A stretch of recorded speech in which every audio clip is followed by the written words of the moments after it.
Sebelum kita belajar tentang menjadi gereja, maka kita harus tahu dulu gereja itu siapa. Kita tidak boleh menanyakan gereja itu apa. Dengar ya, kalau kita menanyakan gereja itu apa, itu jelas sangat salah. Sebab gereja itu bukan gedungnya. Kenapa saya menyebutkan gereja itu siapa? Sebab gereja itu adalah mempelai Yesus. Lah masa Yesus kawin dengan gedung? Betul tidak? Jawab cepat gitu saya tanya. Betul? Kalau gereja itu gedung, terlalu sekali Yesus menikah dengan bangunan. Nah, sangat salah juga kalau kita bilang gedung gereja itu rumah Tuhan. 1000% salah. Sebab perjanjian baru mengatakan, tidak tahukah kamu bahwa apamu? Tubuhmu ini rumah Tuhan. Nah, kalau kita anggap gedung gereja rumah Tuhan, kita ini jahat, kurang ajar dan kejam. Gimana jahat, kurang ajar dan kejamnya? Begitu bubar kebaktian, Tuhan Yesus cuma termenung di situ nunggu minggu depan ketemu lagi anak-anaknya. Betul tidak, saudara? Itu konsep yang salah. Tidak ada sama sekali di Alkitab mengatakan bahwa sebuah bangunan itu gereja. Tidak. Gereja itu adalah kita, mempelai perempuan Yesus. Maka itu tadi saya katakan dengan kalimat ini, bukan gereja itu apa, tapi gereja itu siapa. Nah, kalau kita sudah tahu gereja itu siapa, maka kita akan jadi seperti yang siapa itu tadi. Saya akan mulai dengan kalimat ini. Dengarkan, di dunia ini, Bapa di surga dan Tuhan Yesus tidak pernah punya apa-apa dan gak pernah punya siapa-siapa. Satu-satunya kepunyaan dia adalah kita ini. Amin kan itu, saudara? Dia tidak punya apa-apa dan dia gak punya siapa-siapa. Dia hanya punya kita, gereja ini. Berarti harapan satu-satunya untuk seluruh rencananya itu selesai. Dia gak bisa harap malaikat, tapi dia harapannya siapa? Kita, gerejanya ini harapannya. Untuk menyelesaikan semuanya dia cuma punya kita. Maka itu kalau kita yang dia punya tidak bisa mengerti hatinya dan mengerti kemauannya, dia itu sedihnya itu luar biasa. Makin lama gereja berjalan, kita akui makin jauh dari rencana Tuhan yang sesungguhnya. Bayangkan kalau saudara lapar di tengah jalan, nggak kenal siapa-siapa di kota itu, karena saudara cuma lewat. Begitu lapar, nggak tahu siapa-siapa, yang saudara cari apa? Rumah makan. Mana ada warung, mana ada restoran? Cari ada tulisan tanda. Dari jauh kita kelihatan besar. 500 meter lagi rumah makan apa? Itu air liur sudah keluar itu. Belum nyampe. Begitu saudara nyampe, ternyata itu toko buku. Bukan rumah makan. Kita tanya, kenapa tulisannya rumah makan? Ya habis gak ada yang masak lagi, ya kami buka toko buku. Kenapa kok gak diganti tandanya itu? Yang punya juga bisa jawab. Maaf saudara, banyak orang sekarang kecewa, datang mencari Tuhan ke gereja, ternyata gak ada gereja di situ. Kalau gereja tidak berfungsi sebagai gereja, seperti itu tadi, rumah makan berubah, gak jual makanan, jual buku. Kalau saudara ke bank, itu urusannya duit. Ternyata begitu sampai di situ, itu apotek. Berarti nggak contoh-contoh gila nih tadi. Nah seperti itu gereja. Dengarkan prinsip ini. Banyak pendeta nggak suka saya bicara ini, tapi saya akan tetap bicara. Sejak tahun 70-an, setiap kali ada orang bunuh diri terus mati, saudara, itu hati saya terpukul dan saya sedihnya luar biasa. Kenapa? Sejak tahun 70-an Papa sudah ngajar saya, setiap kali ada orang yang mati bunuh diri, maka yang harus dan patut disalahkan adalah gereja yang dekat dengan rumah orang itu. Kenapa kira-kira? Saya coba jawab. Kenapa? Kenapa Roh Kudus bisa beri saya konsep itu? Kalau ada orang bunuh diri, kalau ada orang mati kelaparan, yang salah pasti gereja yang paling dekat dengan orang itu. Kenapa? Ayo, nggak usah ragu-ragu ya, karena karena kita tidak memberi jalan keluar. Atau kalau kita di pihak yang mati itu, berarti selama kita dekat dengan orang itu, mereka nggak pernah tahu bahwa di dekat dia ada solusi. Sampai diambil putusan lebih baik aku mati saja. Saudara bayangkan, itulah kegagalan gereja. Saya bicara gini, kalau gereja itu sebuah pabrik yang memproduksi sesuatu, saya tanya kepada saudara, siapa bisa menyebutkan dengan cepat dalam sekian detik 10 saja produk surga? Cepat, satu apa? Ayo, lama apa? Keselamatan, betul, cepat. Sukacita, ayo. Oh, jangan urut buah roh, nggak mau saya urut buah roh, enak saja. Cepatan yang lain, ayo. Keselamatan, betul lah ya apa? Apa? Anugerah, betul. Kasih, yuk sama anugerah, cepatan lah. Maaf ya, saudara. Ini yang membuat gereja itu gagal. Karena kalau kita ini salesnya, kita tuh nggak tahu yang kita mau tawarkan ke dunia itu apa. Oh, gini jangan ngomong. Suruh nyebut 10 aja. Apa nggak gregetan gitu? Terus kita ini mau nawarkan apa kepada dunia? Kalau kita nggak tahu yang kita mau tawarkan itu apa, betul tidak saudara? Ini contohnya. Saudara nggak salah. Yang salah itu kami para pemimpin gereja ini yang tidak memberitakan kebenaran itu tadi. Saudara bayangkan, kalau satu hari saudara enak-enak di rumah santai-santai, waktu diketok, oh ada sales datang. Terus dia tanya, jual apa kalian? Nggak tahu, saya cuma disuruh, lihat sendiri deh. Ayo jujur, kira-kira mau dia pakai sales kayak begini nih? Betul tidak saudara? Saudara tidak tahu produk papamu itu apa. Lalu bagaimana kita menawarkan kepada dunia? Saya sih tahu, saudara pasti tahu produk itu. Cuma karena nggak pernah dilatih untuk ngomongin, begitu diminta, iya apa ya lah begitu. Tapi kan saudara tahu bukan maksudnya saya tanya tadi. Loh saya tanya kok, tahu tidak yang saya tanya tadi itu? Tahu toh? Kenapa nggak bisa mengeluarkan? Deg-degan, bukan deg-degan, deg-degan aja. Bukan deg-degan, kenapa nggak bisa ngeluarin? Karena tidak terlatih. Maka itu berarti selama ini kita belum pernah menawarkan produk papa kita kepada dunia. Karena kita nggak pernah tahu, nggak pernah terlatih. Tahu, cuma nggak bisa mengekspresikan. Kan celaka sekali. Maka itu tepat tema kita sekarang menjadi gereja. Nah saya percepat. Menurut saudara, produk-produk surga itu merupakan kebutuhan mutlak manusia atau tidak? Beda loh, bukan kebutuhan pokok. Beda. Kebutuhan pokok itu beras, gula, minyak goreng, tepung. Itu bisa diganti. Tapi kalau kebutuhan mutlak itu nggak bisa diganti. Nah pertanyaan berikut. Kalau bicara tentang surga itu punya produk dan dia itu pabrik besar. Dan saudara mengakui produk-produknya itu kebutuhan mutlak manusia. Hukum yang dipakai, gereja surga pun pakai itu. Tidak boleh pabrik langsung jual ke konsumen. Itu hukum ekonomi. Kenapa? Perlu distributor. Nah saya tanya kepada saudara, siapa distributor produk surga? Gereja. Nah itu dia. Maka itu menjadi gereja kita harus tahu. Bapak-bapak kita punya banyak produk. Ada ribuan produknya. Yang semuanya merupakan kebutuhan pokok manusia. Saya beri contoh dan saya minta saudara jawab. Setan neraka punya produk tidak? Jelas. Salah satu apa produk neraka? Judi, kenikmatan. Sudah paling gampang narkoba, ada paling gampang. Ya betul enggak? Nah sekarang saya tanya kepada saudara. Antara Injil sebagai produk surga dengan narkoba, mana lebih laku? Nah, ini fakta sudah. Aneh sekali. Berikut, ini pemikiran kita. Tidak ada satupun jenis dosa yang gratis. Catat, renungkan dulu. Tidak ada satupun jenis dosa yang gratis. Walaupun saudara lihat video porno di handphonemu, itu bayar goblok. Pulsanya itu loh.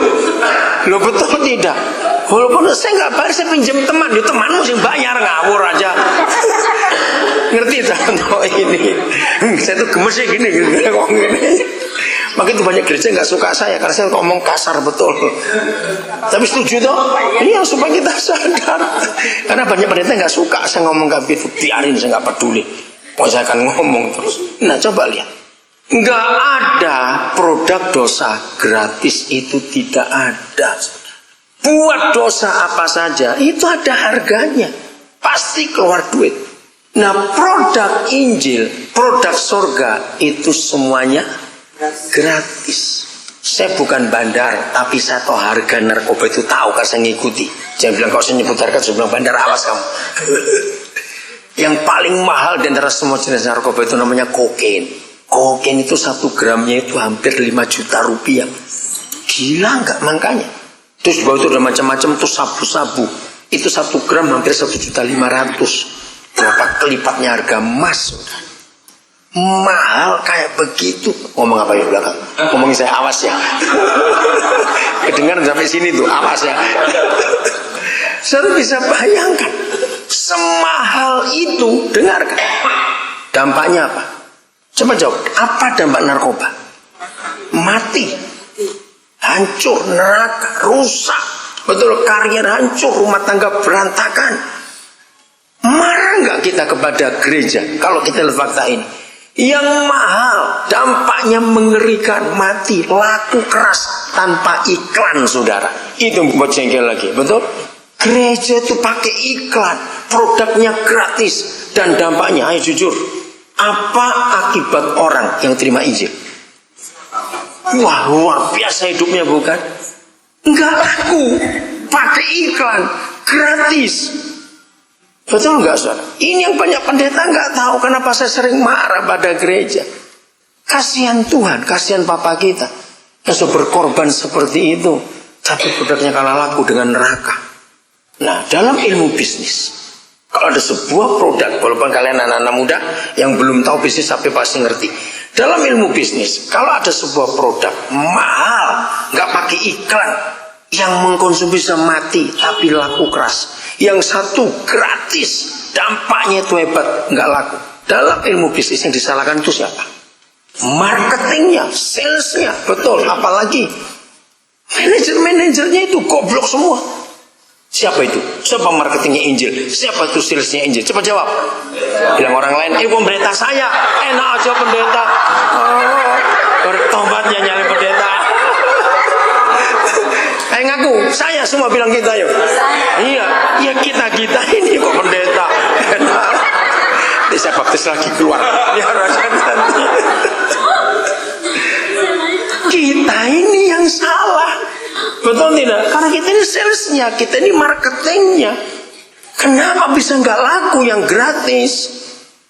Ketika Injil dibungkus dengan agamawi, Injil itu nggak laku. Maaf, mungkin saya akan buat saudara kaget. Saya sudah berusaha dalam 6 tahun terakhir ini untuk meyakinkan dunia bahwa Yesus itu bukan orang Kristen. Pasti kaget, saudara. Enggak, salah betul kalau kita menyebut dia orang Kristen. Karena gereja mengkristenkan Yesus, maka itu orang lain nggak bisa terima dia. Oh, agama pasti marah kalau dibilang Yesus bukan Kristen. Enggak, dia bukan Kristen. Betul? Lalu Yesus itu siapa? Yesus tidak punya embel-embel apa. Dia milik semua bangsa di dunia. Karena dia lahir untuk kita semua. Dia nggak datang hanya untuk orang Kristen. Nah, ini kesalahan gereja. Maka itu kenapa dia hanya Yesus Tuhan, satu-satunya Tuhan di antara jutaan Tuhan. Saudara serius, ada jutaan Tuhan di dunia, tapi hanya Yesus satu-satunya Tuhan berkata, aku mempelai laki-laki suamimu, kamu mempelai perempuanku. Nah, kalau kita ini mempelai perempuannya, berarti kita mewakili dia, bukan? Ayo coba, kalau saudara lagi cari seseorang, Pak siapa? Nggak ada, biasa tanya, Ibu ada nggak? Loh, betul tidak? Iya atau tidak, saya tanya kok. Nah, jadi kalau Yesus, lo kenapa baru tertawa? Kenapa sih ditanya? Kalau Yesus sudah nggak ada di dunia, memang dia masih tunggu kita di surga sana. Maka dunia harus cari mempelainya. Oh nggak, amin? Amin. Betul? Yesus mana? Natal tahun yang lalu saya dapat kiriman tulisan bagus. Pasti ada berapa sore yang dapat. Bulan Desember yang dingin. Ini terjadi di Eropa. Ada seorang anak kecil lagi termanggu-manggu di depan etalase toko sepatu. Ada seorang ibu yang lewat Dan dia memperhatikan anak ini. Ibu itu tanya, kamu pingin sepatu? Anak cuma ngangguk. Karena dia tahu dia gak punya uang. Terus ibu itu masuk, ajak masuk. Terus begitu ibu itu lihat, ternyata dia pakai sepatu sudah bolong musim dingin. Dia bilang kepada pegawai toko, jangan ambilkan sepatu dulu. Saya minta air hangat di baskom. Lalu ibu ini duduk, dia bersihkan kaki anak itu sambil direndam di baskom yang panas. Anak itu masih diam. Udah selesai bersih, baru dia minta, tolong carikan sepatu yang pas dengan dia. Terus setelah sepatu coba cukup, begitu mau bayar, dia sadar, oh anak ini gak punya kaos kaki. Terus dia minta 5 pasang kaos kaki yang seukuran itu. Ketika anak ini menerima sepatu dan kaos kaki itu, waktu dia pegang itu, terus dia ngelihat si wanita itu. Dan pertanyaan itu luar biasa. Apakah ibu istrinya Tuhan? Luar biasa. Ada yang perhatiin itu enggak? Ya, apakah ibu istrinya Tuhan? Saudara, dunia perlu itu. Bahwa gereja itu istrinya Yesus. Yang harus mewakili Yesus di dunia ini. Karena Yesus gak ada di sini lagi. Nanti dia akan datang. Nah, sambil menunggu dia datang, apa yang kita buat sebagai istrinya Yesus? Karena Tuhan mau kita wakili. Maka itu saya katakan tadi, dia itu gak punya siapa-siapa. Dia cuma punya siapa di dunia? Cuma kita ini punya dia, gak ada yang lain. Maka itu kalau kita gagal mewakili dirinya, saudara, maka dunia pun gagal kenal dia. Ketika gereja, contoh aja, sebelum manusia-manusia yang ingin kenal Yesus berhenti bertanya, ini pertanyaan yang ngaco. Berapa banyak kalau kita mengenalkan orang kepada Tuhan Yesus? Pasti pertanyaannya, kalau gitu saya ke gereja mana? Betul tidak? Nah, selama masih ada pertanyaan itu, berarti gereja belum mewakili Yesus. Karena pertanyaan itu artinya Yesus itu punya istri banyak. Istri yang mana saya ikuti? Betul tidak kalau begitu? Karena mereka bingung. Maka itu buang semua istilah nama-nama denominasi. Buang. Saya nggak usah baca banyak ayat, tapi saudara tahu mengapa sampai kitab Wahyu terus bicara soal mempelai-mempelai. Coba kalau saudara nggak percaya, lihat Wahyu 19 ayat yang ke-6. Judulnya dulu, apa itu? Wahyu 19 ayat yang ke-6. Coba tidak, judulnya apa? Apa judulnya? 19 ayat 6. Bukan, 19, bukan 17. 19 ayat 6. Perjamuan kawin anak domba.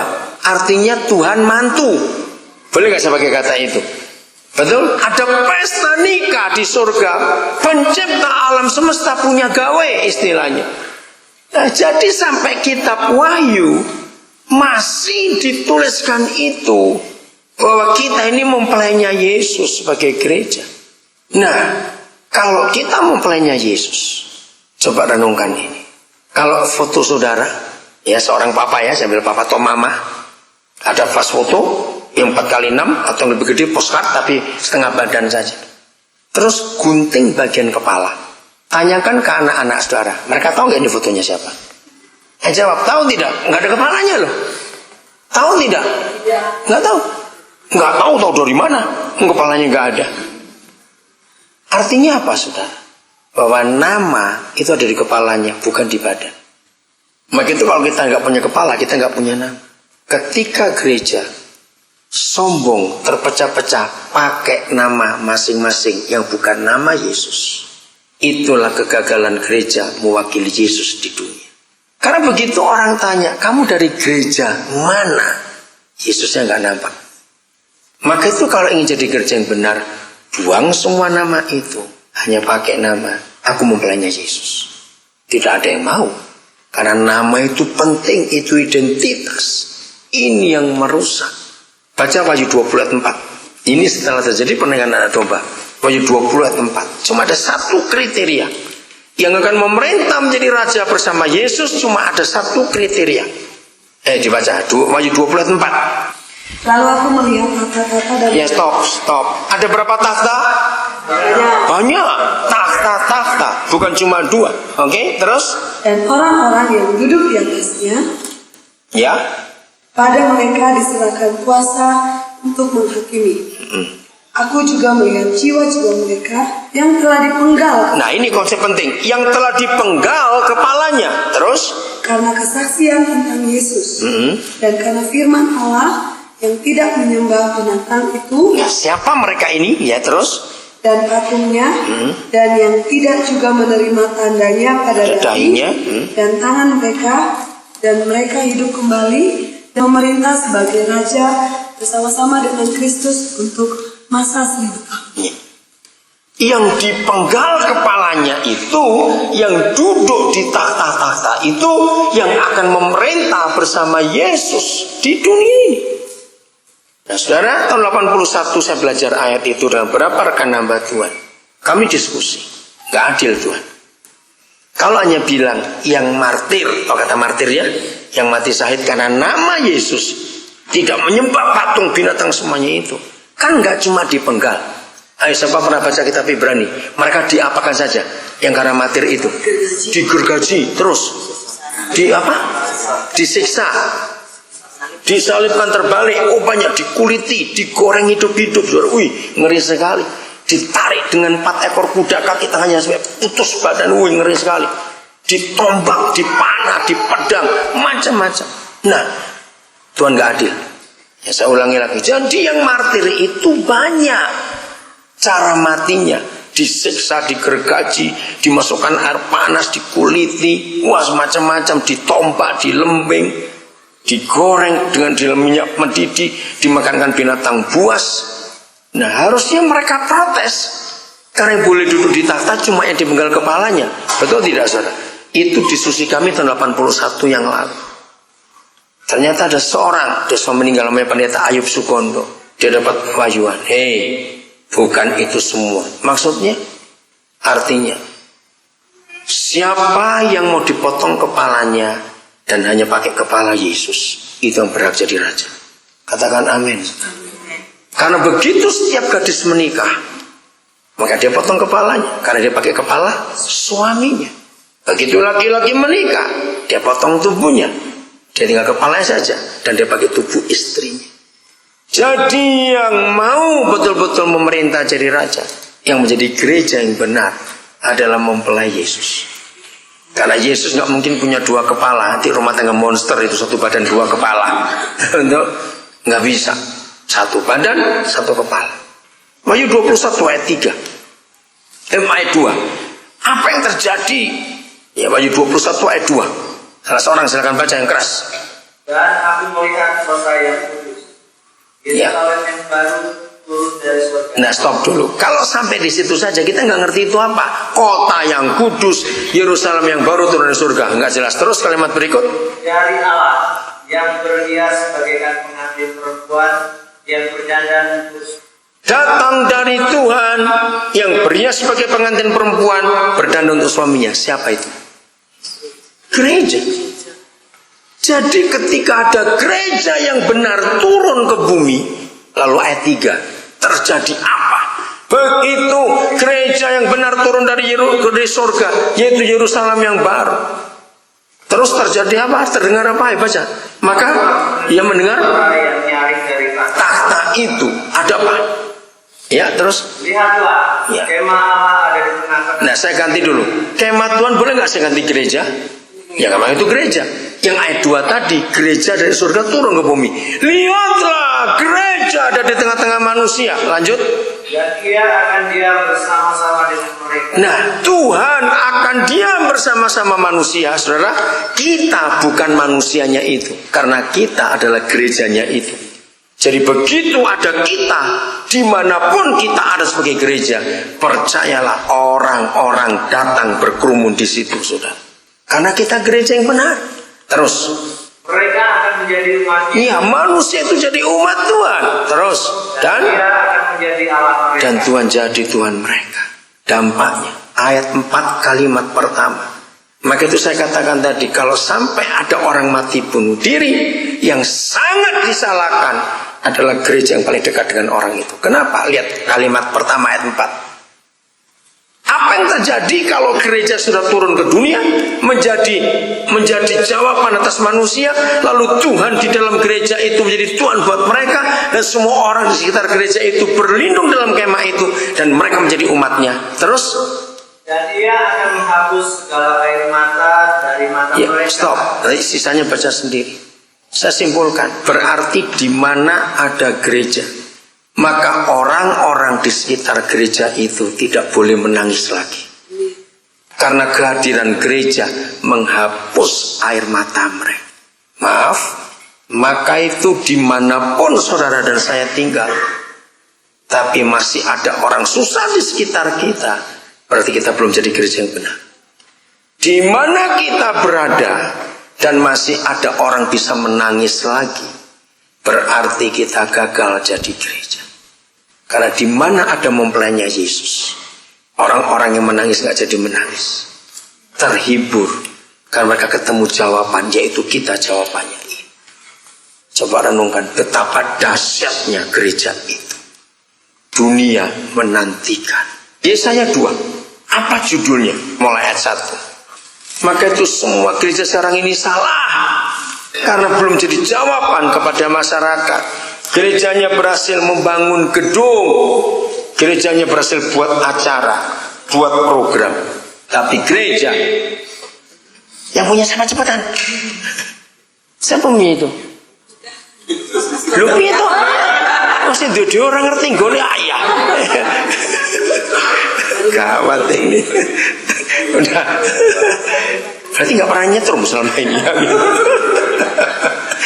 Oke, lanjut. Apa judulnya Yesaya 2 ayat 1? Nah, begini, kalau saudara membaca kitab Yesaya ada kata Sion, itu artinya gereja.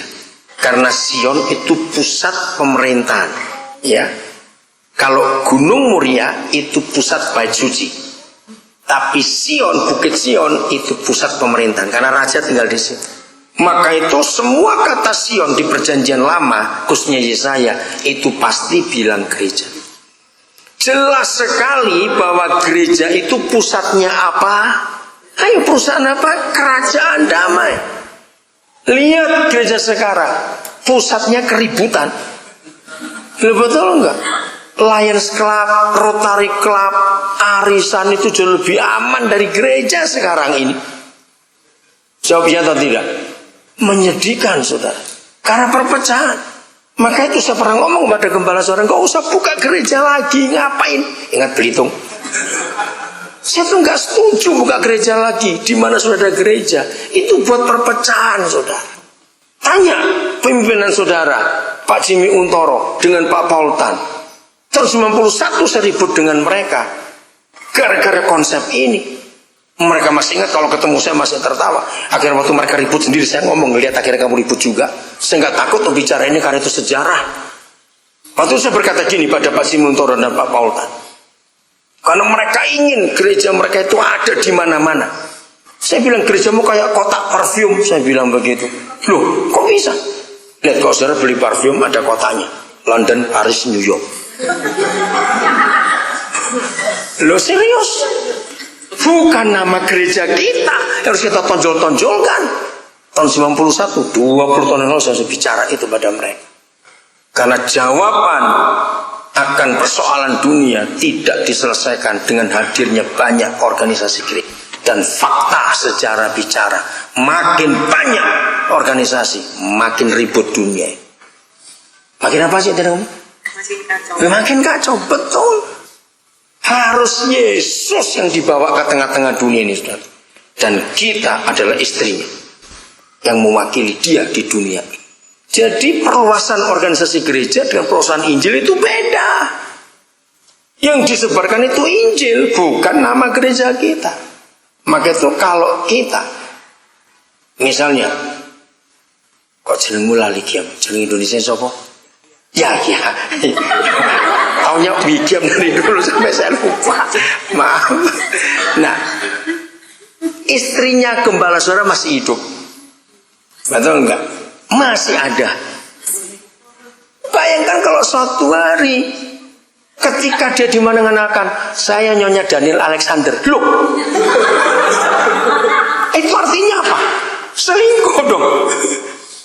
gereja sedang selingkuh sekarang. Sebab gak mau pakai nama suaminya, pakai nama ketua sinodenya. Loh serius saya bilang ini perselingkuhan saudara. Loh betul tidak? Harusnya kita disebut dengan nama suami kita. Misalnya Bu Yahya itu suaminya direktur sebuah perusahaan. Ngomong aja direktur BCA ada gitu aja, kerennya. Nggak mungkin disebut Nyonya BCA. Loh, nggak lucu dong Nyonya BCA itu gimana? Loh kan suami ibu kan direktur BCA, tapi kan ada namanya suamiku itu Nyonya BCA, enak saja. Ngerti ilustrasi itu saudara? Maka itu saudara mau bangga disebut dengan nama siapa? Ini yang membuat gereja gagal jadi pusat kerajaan damai. Dunia nggak akan damai selama gereja nggak bertobat, selingkuh terus. Mengerikan dosa ini. Maka itu gereja boleh megah, boleh makin hebat pendeta-pendeta sekarang ini, tapi Yesus yang nggak dikenal. Karena kita nggak bangga disebut dengan Nyonya Yesus. Satu kali saudara dalam ibadah di satu kota, saya kalau ingat itu tertawa. Sebetulnya istri saya itu malu kalau saya ngomong ini, ya karena enggak ada. Jadi biasa bukan kalau kami diundang kebaktian, selesai khotbah kan suruh berdiri di pintu pulang salaman salaman. Nah terus ada satu ibu-ibu salaman dengan istri saya sampai lama gitu. Nah dia tuh akrab sekali karena saya tahu dia manggil istri saya dengan nama Tionghoa, nama kecilnya Engkyok. Kyok, maksud kamu lupa aku Kyok? Istri saya ngeliatin saya, maksudnya dia tanya, kamu kenal nggak? Gimana? Tahu saya juga ini. Siapa? Nah karena yang ngantri masih banyak, terus dia ngomongnya gentong, Kyoknya gentong gitu loh. Saya itu mau tahan tertawa. Jadi dia itu nyebut diri Nyonya Gentong. Begitu dengerin namanya Gentong, istri saya baru ingat itu tetangganya. Tapi sudah lama nggak ketemu. Sudah pulang dari situ, dia sakit perut tertawa meledak. Tadi kamu tahu nggak? Iya tahu kok Nya Gentong itu kena apa? Udah tertawa lagi. Dia itu memang menikah dengan seorang yang di daerah itu disebut Bah Gentong. Tahu ya sebutan orang Tionghoa Bah itu kan bapak. Nah begitu dia menikah jadi namanya Gentong tuh, musuhnya Bah Gentong. Terlalu kenceng-kenceng.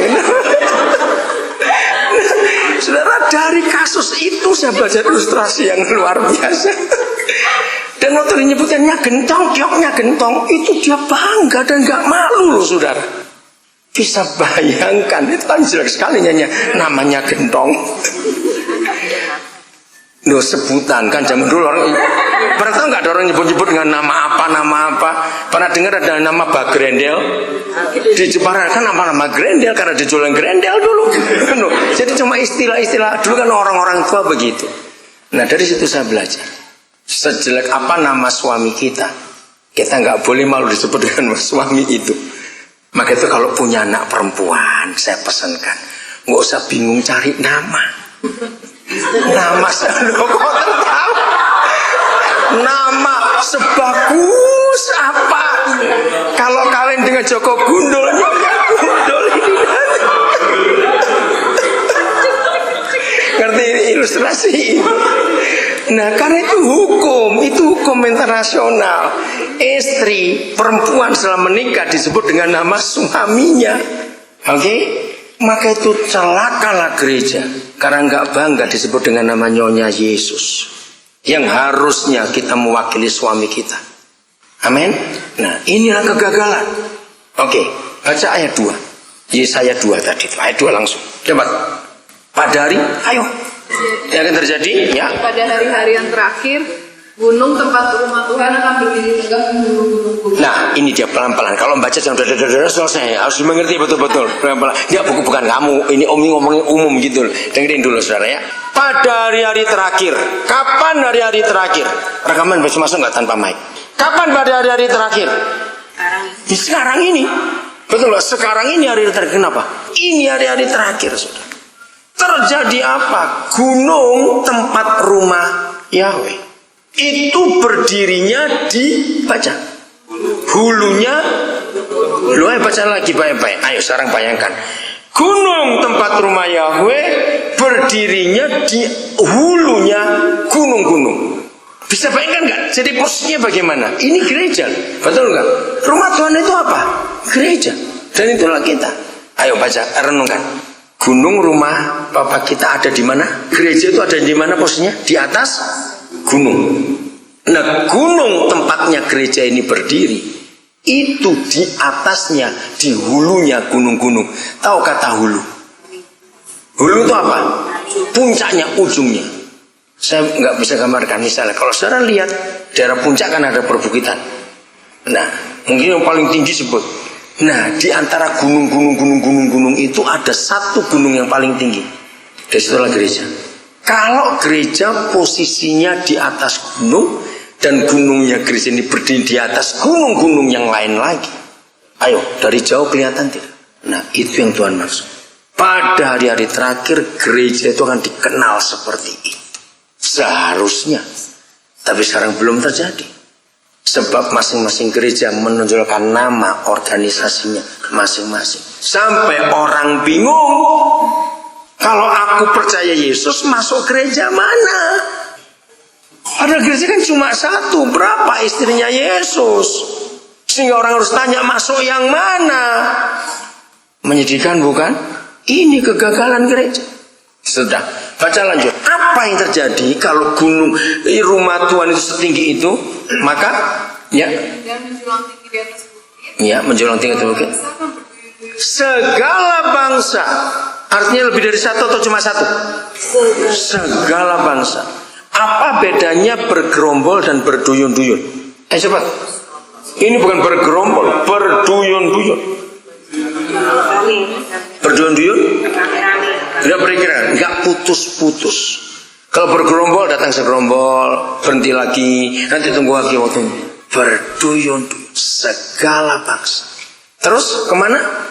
Dan banyak suku bangsa akan nah, sudah segala bangsa, masih ada suku bangsa. Banyak suku bangsa akan pergi. Pergi kemana tadi? Ke gunung itu mencari, ya terus akan dan serta berkata, ya berkata apa? Sama mereka berkata, mari kita naik ke gunung Tuhan, ya, ke rumah Allah Yakub, supaya Ia mengajar kita tentang jalan-jalannya, dan supaya kita berjalan di gunungnya, sebab dari Sion akan keluar pengajaran dan firman Tuhan dari Yerusalem. Nah, saudara bayangkan, bangsa-bangsa dan suku-suku bangsa saling ngajak. Ayo kita ke situ untuk minta pengajaran, untuk minta ditunjukkan jalannya itu kemana hidup ini. Nah, season yang pertama tadi saudara sudah dengar betapa Alkitab itu luar biasa. Bahwa nggak cuma untuk orang Kristen, betul tidak? Semua ada aturannya di situ. Saudara. Nah, itu yang akan terjadi kalau gereja itu benar dan gereja mengajarkan yang benar. Enggak ada orang yang menolak firman. Sebab itu kebutuhan mutlak semua orang. Hebat sekali Alkitab itu. Semua ada di situ. Coba saya sebut satu aja. Apa? Saudara nyebut apa? Saudara tunjukkan kepada saya buku manajemen. Tulisan siapa saja. Sebutkan teori apa. Saya bisa tunjukkan itu ayatnya di mana. Bawa kepada saya buku leadership. Nggak usah yang Kristen, yang sekuler sekalipun. Saya tunjukkan kepada saudara ayatnya di mana konsep leadership itu. Buku apa saja yang ditulis oleh manusia di dunia.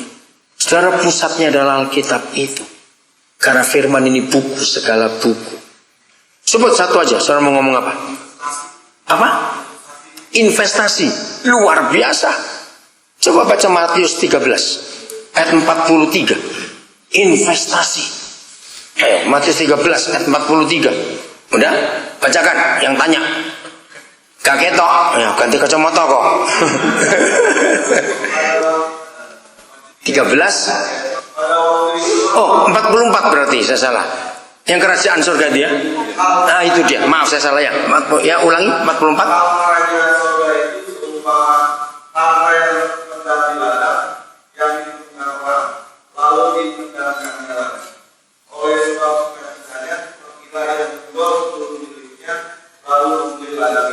Nah, sampai hari ini, sejak saya terima poin ayat itu tahun 72, saudara, saya hidup investasi dengan ayat itu. Ada seorang pedagang, kalau saya tambahkan kata itu, karena ini jelas pedagang, menemukan sebidang tanah, Tapi buat pedagang itu bukan sebidang tanah itu. Di dalamnya ada harta yang terpendam. Terus dia investkan seluruh kekayaannya. Dikatakan dia pulang dan dia jual seluruh hartanya. Betul begitu? Nah, siapa pedagang itu? Yesus. Siapa sebidang tanah itu? Kita. Sebab semua kita dibuat dari tanah. Ada yang dibuat dari tempe tubuhnya. Bisa coba tanya kok ini. Betul? Sebidang tanah itu adalah kita ini. Nah, di dalam kita ada harta yang tak ternilai. Itulah Roh Kudus. Itulah kejeniusan kita, talenta, skill, kepandaian, semua ada. Ketika ladang ini dimiliki oleh iblis, saudagar itu ingin kembali menebusnya. Itu investasi. Maka itu saya nyekolahkan banyak orang.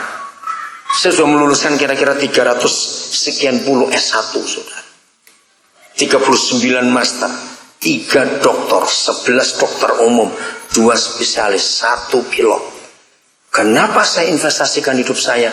Bukan untuk saya, tapi untuk banyak orang. Karena dalam hidup tanah itu ada harta yang perlu digali.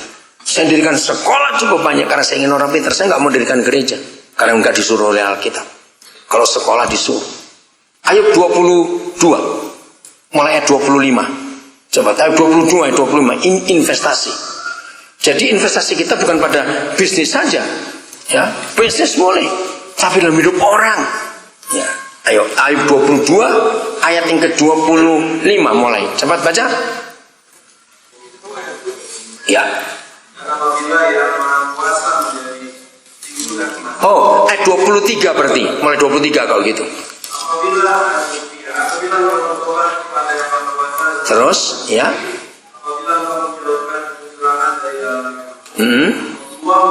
Nah, itu ayat berapa? Membisi mas ayat berapa? 24 saya salah ya. Ulangi kau 24. Apabila engkau membuang biji emasmu kemana? Ke dalam debu. Dan emas ofirmu kemana? Ke tengah-tengah batu di sungai. Oke, stop dulu. Siapa yang dibuat dari debu? Manusia. Jadi saya investasikan kekayaan saya ke orang, bukan ke gedung gereja, bukan ke alat musik. Saya buang emas saya, melempar emas kan sama menabur, bukan? Itu kan invest. Dalam debu itu kan menanam. Itu investasi yang paling bagus. Kami nggak punya anak kandung. Salah satu yang kami sekolahkan Denny yang kamu katakan. Ini. Dia di interstudy. Ya, dia dari Medan. Dia masih Buddha, belum dibaptis sampai sekarang. Saya nyekolahkan orang Islam, orang Hindu, Buddha saya sekolahkan. Gak lama pasti akan percaya Yesus. Saya investasikan kekayaan saya ke orang-orang itu. Jadi investasi ada. Ada banyak ayatnya, saya nggak ada waktu lagi. Satu lagi sebut, mau bicara apa? Ayo gak usah ragu-ragu. Susah bener. Ayo bicara apa? Sebut. Alkitab bisa jawab semuanya. Oke, sambil saudara berpikir, saya lanjutkan. Jadi bangsa-bangsa datang minta pengajaran, minta diajar, ingin tahu jalan hidup itu seperti apa yang benar. Itu hanya ada di dalam gereja, bukan tempat lain. Kalau gereja betul-betul menjadi seperti yang Tuhan inginkan, orang kan menjawabnya luar biasa. Tidur tuh anakmu. Nah, lihat itu caranya, saudara. Maka itu saya bersyukur Tuhan beri saya kemampuan untuk mengasihi anak-anak itu. Belajar untuk kenal mereka, saudara. Belajar untuk kenal mereka. Oke, kita lanjut sekarang. Kita lihat bagaimana gereja itu yang benar. Kisah Rasul pasal 2 ayat 41. Kisah Rasul 2 41. Supaya kita lihat konsep ini. Gereja itu siapa? Bukan apa. 41. Kisah Rasul 2 41. Tolong baca yang kuat suaranya. Ada mikrofon lagi enggak? Supaya baca bisa masuk ke rekaman nanti ini. Ayo baca 2 ayat 41. Cepetan, gak usah lama-lama. 41, 2 41. Oh, belum bunyi ini. Tes. Kisah Rasul 2 ayat 41. Orang-orang yang ya, makasih. Fokusnya coba dicek dulu. Dari diri dibaptis, dan pada hari itu jumlah mereka bertambah kira-kira 3.000. Stop dulu. Firman menuliskan hari pertama gereja lahir langsung kembar 3.000, saudara. Oh enggak amin. Lu kan ngeper 3.000 namanya.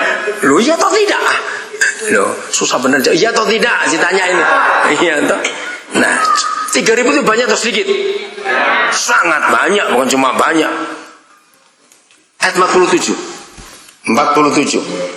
Belum. Memuji Allah dan mereka disukai semua orang. Dan tiap-tiap hari Tuhan menambah jumlah mereka yang diselamatkan. Saya renungkan. Setelah hari pertama 3.000 yang langsung bertobat. Lalu ayat 47, tiap-tiap hari Tuhan menambahi jumlah mereka. Maaf, gereja sekarang bertambahnya simpatisan. Kalau dulu yang diselamatkan itu bedanya. Betul?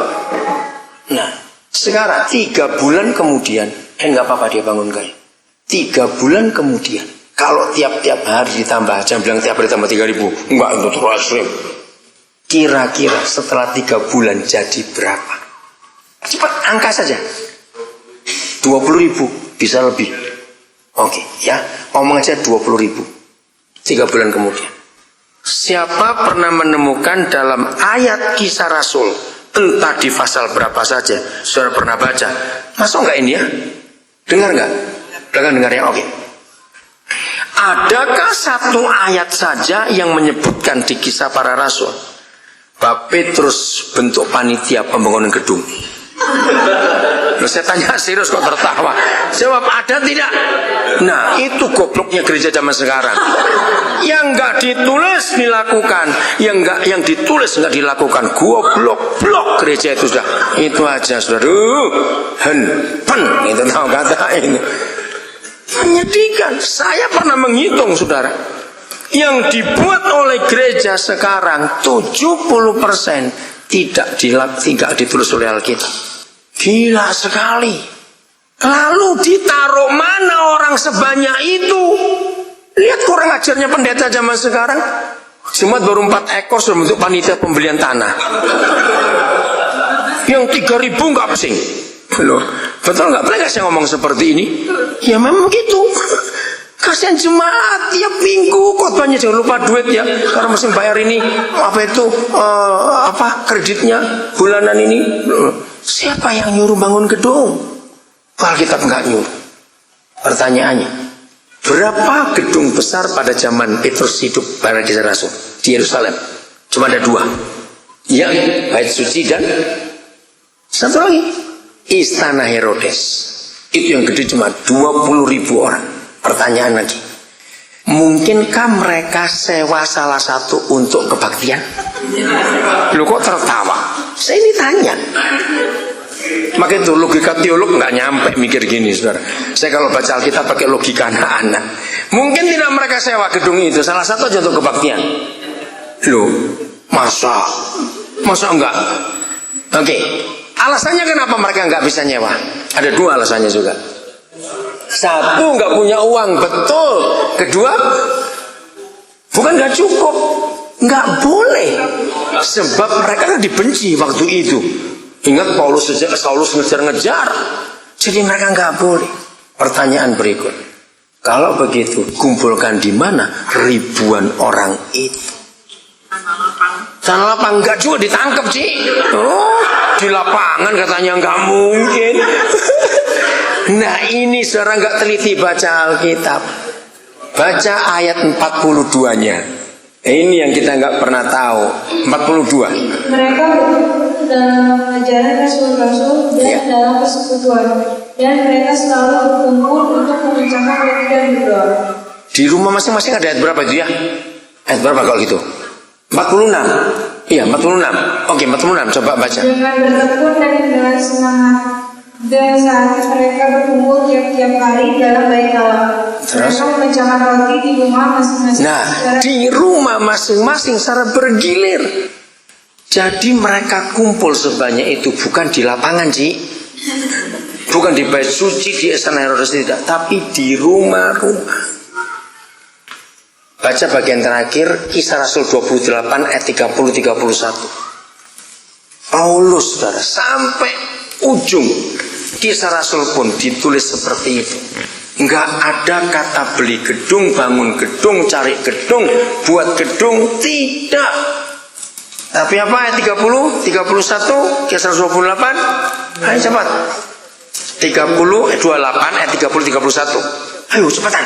Kisah Rasul 28 ayat 30. Dan Paulus tinggal 2 tahun penuh di rumah yang disewanya sendiri. Itu ia menerima semua orang yang datang kepadanya. Dengan terus terang tidak memerintahkan apa-apa, ia memberitakan mengajar Allah dan mengajar tentang Tuhan Yesus. Itu gereja atau tidak? Memberitakan kerajaan Tuhan dan mengajar tentang Tuhan Yesus Kristus. Itu gereja atau tidak? Gereja. Adanya di rumah yang dia sewa sendiri. Padahal Paulus itu kontraktor kalau zaman sekarang. Dia itu developer, betul tidak? Tapi dia nggak mikir bangun gedung.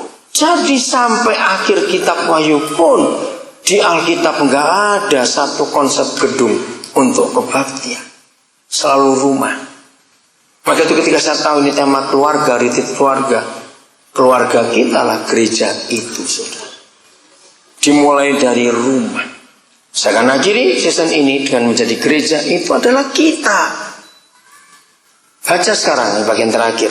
Matius 18 ayat 19. Oke, ya saya sekarang nggak perlu bantuan karena ini sudah banyak yang hafal ayat ini. Matius 18 ayat 19. Tuhan Yesus berkata, sebab ada berapa orang? 2 orang di mana? Ya di bumi, kalau di surga sudah mati namanya. 2 orang di bumi ngapain? Nah itu kata penting, sepakat. Terus kalau sepakat dijanjikan apa? Ayo baca, minta apapun juga, maka permintaan mereka itu akan diapakan? Dikabulkan oleh siapa? Bapakku yang di surga. Saudara, saya kagum pada ayat ini. Kagumnya di mana? Ayo jujur.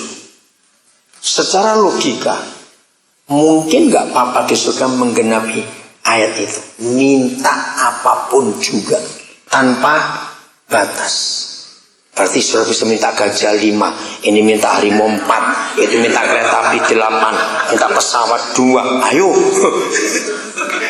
Lu betul tidak? Minta apapun juga. Ayo jujur. Secara logika itu bisa terjadi tidak? Nggak bisa, taruh mana pesawatnya sama gajahnya? Kok bisa? Ngawuran kan jawabnya itu loh. Ini jawab siapa tadi? Saya mau dapat 8 kereta api, taruh mana?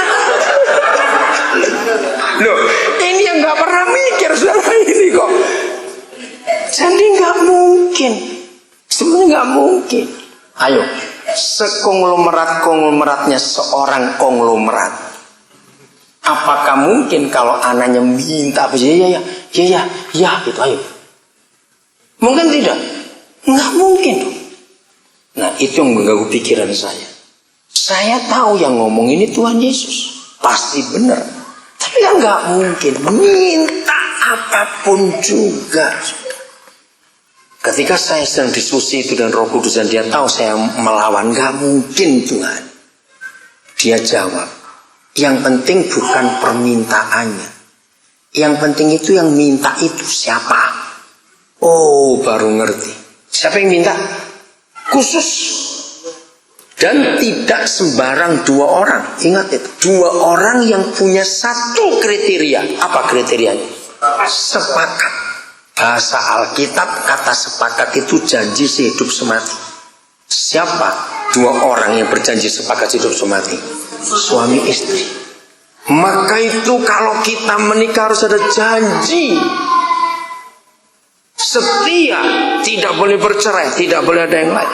Bahkan saya dikenal paling sadis. Semua orang yang saya menikah saya berkati, pengantin laki saya harus mengatakan janji, kalau selingkuh aku mati. Nggak berani ngomong, nggak jadi kawin, berarti kamu niat selingkuh, udah gitu saja. Lu bener. Besok akhirnya saya akan berkati pernikahan. Saya sudah berita, awas kata itu nggak kamu ucapkan. Kalau sampai benar apa? Mau selingkuh berarti kamu.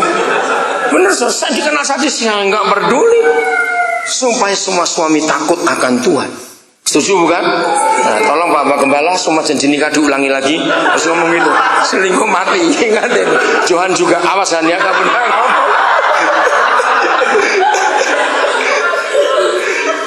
Supaya kita takut akan Tuhan. Jadi saudara, hanya suami istri yang hidupnya sepakat, harmonis, rukun, sehati.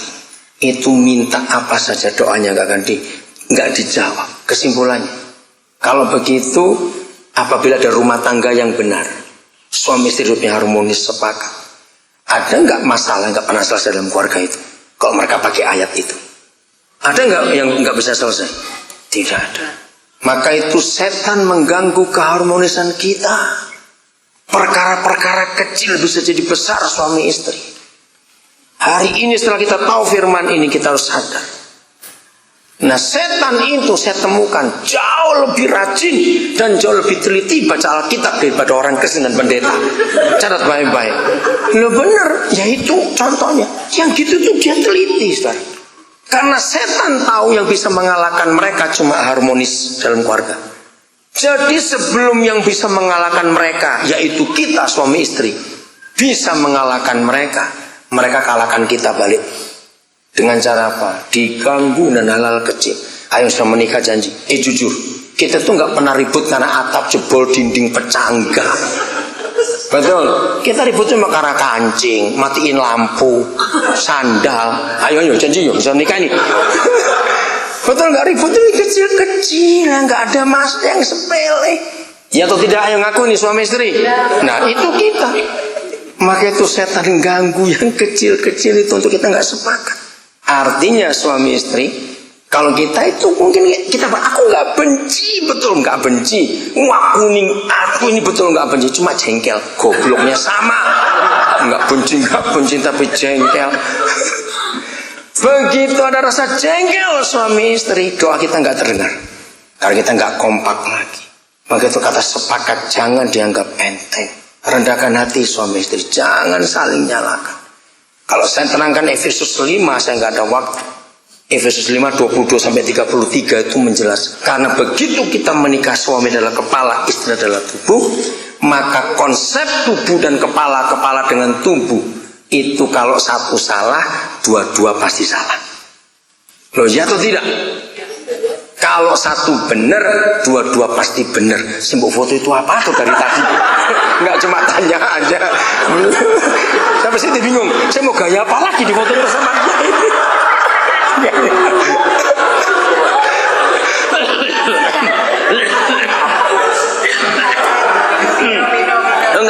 Enggak minum, gak usah. Oke, saya lanjutkan. Udah suka muda, moto sana. Oke.